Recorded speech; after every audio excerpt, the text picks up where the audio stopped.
que vem a ser uma razão. Uma razão é simplesmente uma divisão entre dois números reais quaisquer. Se eu dividir, por exemplo, 2 por 3, eu posso representar na forma de razão. 2 sobre 3, está aí uma razão. Se dividirmos, por exemplo, raiz de 2 por raiz de 3, também temos uma razão. Então, numa razão, não é obrigado que a parte de cima e a parte de baixo sejam inteiros. Por exemplo, na letra A, aquela razão que está na letra A, ela também é uma fração. De modo que o valor de cima a gente chama de numerador e o de baixo chamamos de denominador. Então só podemos chamar numerador e denominador números inteiros.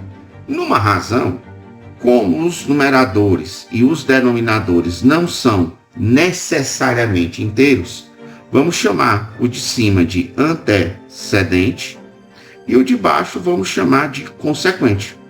Então, quando você escreve uma razão, você vai ler ela da seguinte forma. Por exemplo, a letra A, eu vou ler que 2 está para 3. Na letra B, eu vou ler que raiz de 2 está para raiz de 3. Alguém me pergunta, para que servem as razões? As razões, o grande objetivo é comparar grandezas, comparar determinadas relações. Por exemplo, vamos supor que eu diga para vocês que 2.500 candidatos se inscreveram em um determinado vestibular. Esse vestibular estava com exatamente 50 vagas, ofertando 50 vagas. Um outro vestibular, na mesma área, se inscreveram menos candidatos, 2.400 candidatos. Mas também estava ofertando menos vagas, apenas 40 vagas. Vamos supor que você decida, eu vou fazer a inscrição naquele que for menos concorrido. Então, o que é que você faz? Para você determinar essa concorrência, basta você estabelecer a razão entre o número de candidatos que disputa cada vestibular e o número de vagas ofertadas. Se você pegar 2.500 e dividir por 50, você chega à conclusão que o primeiro vestibular, cada vaga está sendo disputada por 50 candidatos.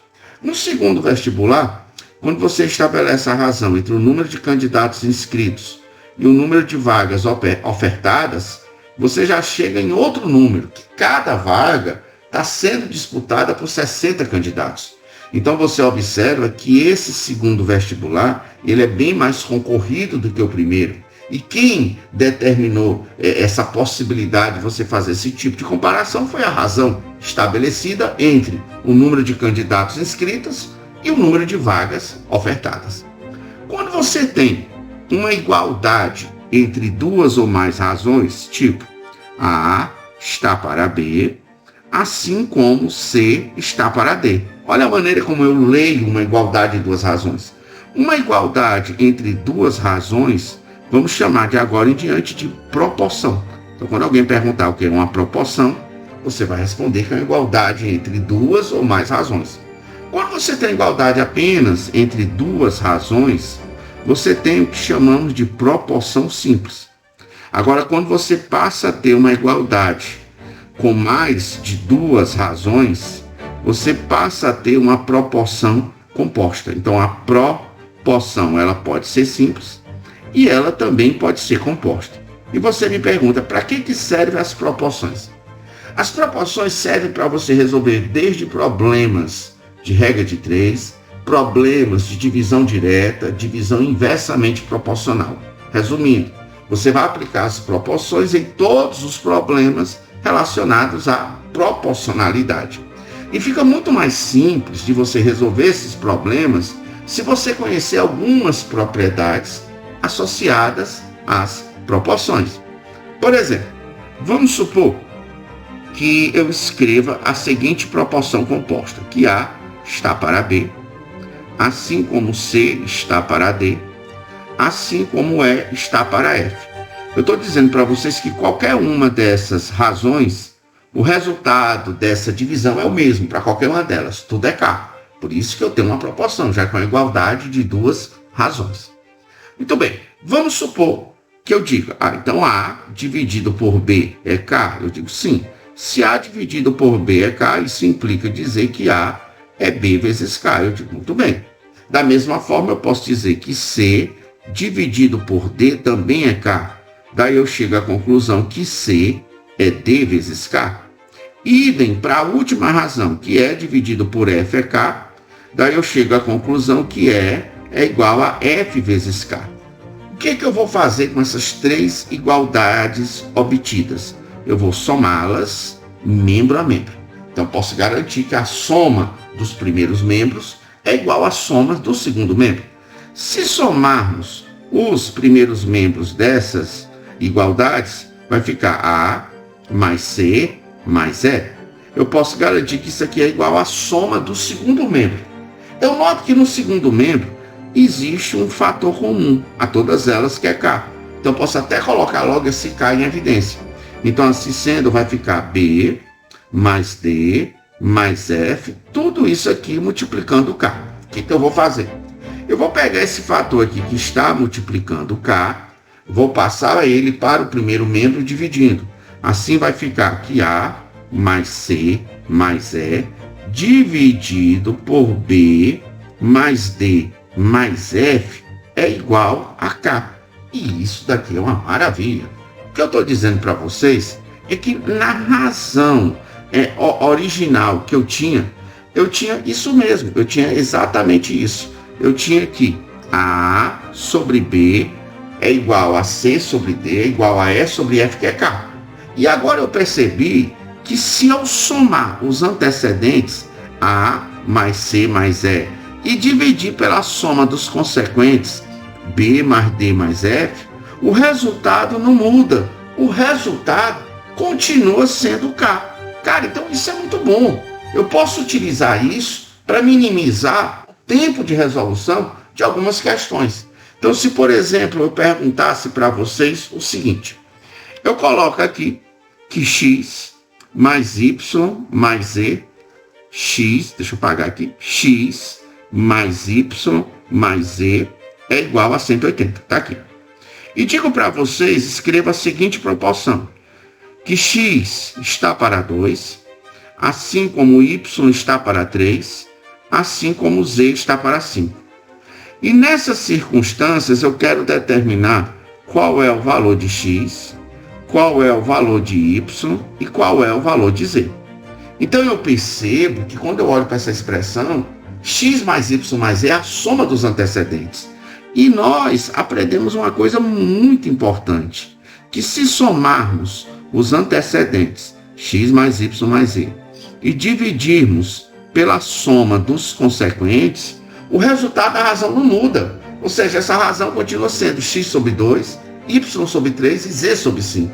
Só que eu já sei que a soma dos antecedentes é exatamente 180. E a soma dos consequentes, 2 mais 3 mais 5, eu estou vendo que é 10.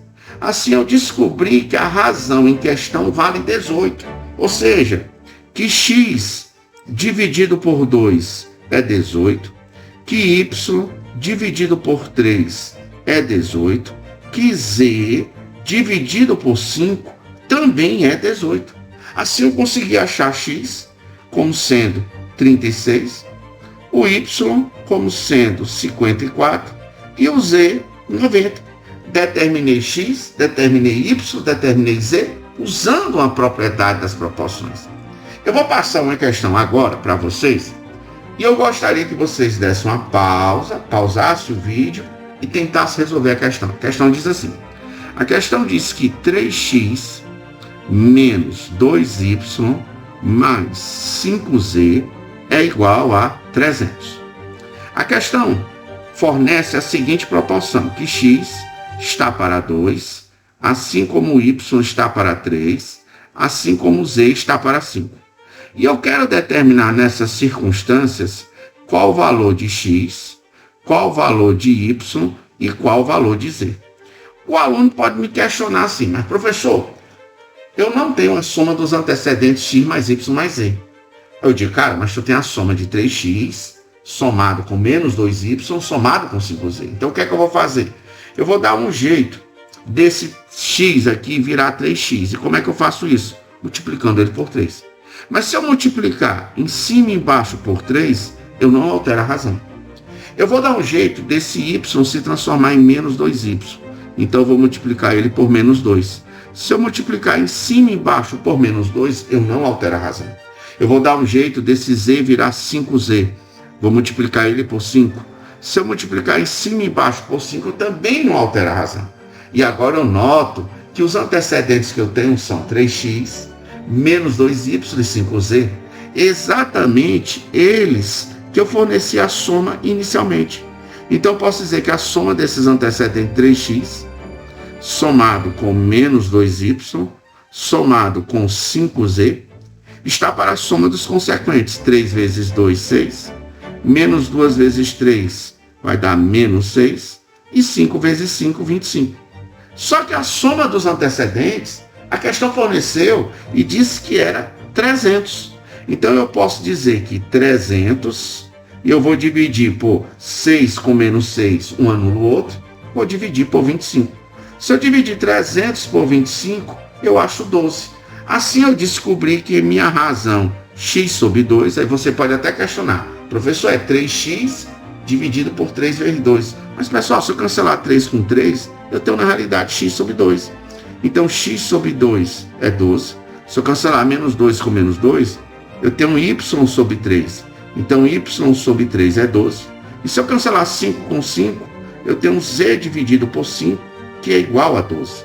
Cheguei à conclusão que o x é 24, que o y é 36 e que o z é exatamente 60. Determinei o x, determinei o y e determinei o z. Essa foi a aula 1 sobre razão e proporção. Aguarde a aula 2, mais dica massa vem por aí e até o próximo vídeo, pessoal.